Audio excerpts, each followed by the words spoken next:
And a recent survey shows a majority of people are concerned about how much personal data they've shared online. Ben Goodman is here. He's the Vice President of Global Strategy and Innovation at ForgeRock, and you handle software and security. Let's talk about Facebook, because a lot of people thought, oh, this is just a wonderful platform to share my family photos, and now here we are a decade later and we find out there's data mining, they're selling information. What did your survey reveal?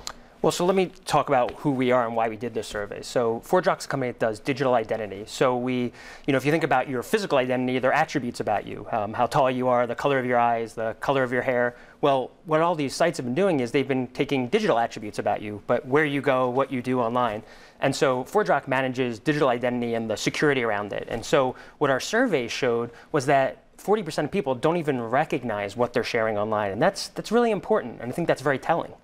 So there's also this huge disparity between what people have shared and what they understand now they have shared. Because even when you first log in, your birth date, all the other information that they're asking for, that's being parceled out. Well, I think that's what's been so jarring to people, right? Is that I think people understood that services were gathering information about them, and they like the fact that when they go to a website that's a shopping site, it makes recommendations about what to buy. They like the fact that their media site will show them what movies they may like. What they didn't think about the secondary use of that data, how that data could potentially be used beyond their intention. And I think there is an awareness that's now popping up as a result of this, and people recognizing that these services have a capability of doing a lot with your data. All right. Are Americans more trusting than people in other countries? Because Facebook is a global company. They've got over 1 billion users.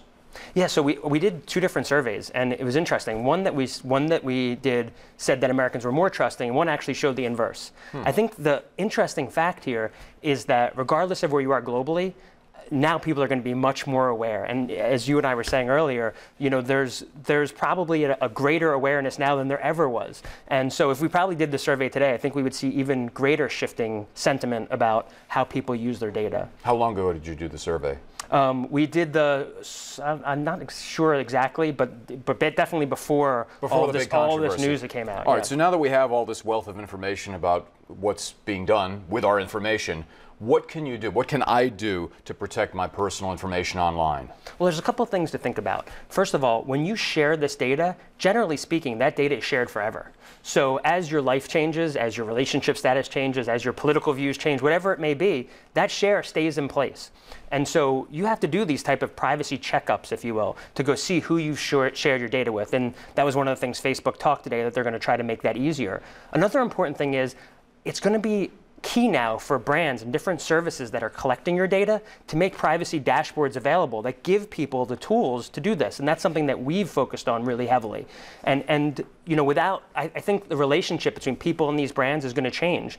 And now people will actually gravitate to brands that respect their privacy and give them these levers to pull. Yeah, and maybe allow you to filter some stuff out so that all your information isn't on there. Last question, since we're running this poll here, what do you think? What percentage of people are likely to delete Facebook based on your survey results? I can't speak to what people will actually do, but what I can say is I think people will change their behavior, and I think they'll change the relationships they have with these services over time, because there's just so much more awareness now about what these services are doing with our data. Right. Ben Goodman, ForgeRock, thanks for flying in. We really appreciate it. Yeah, thank you. My pleasure. Thanks for having me. Thank you, Ben.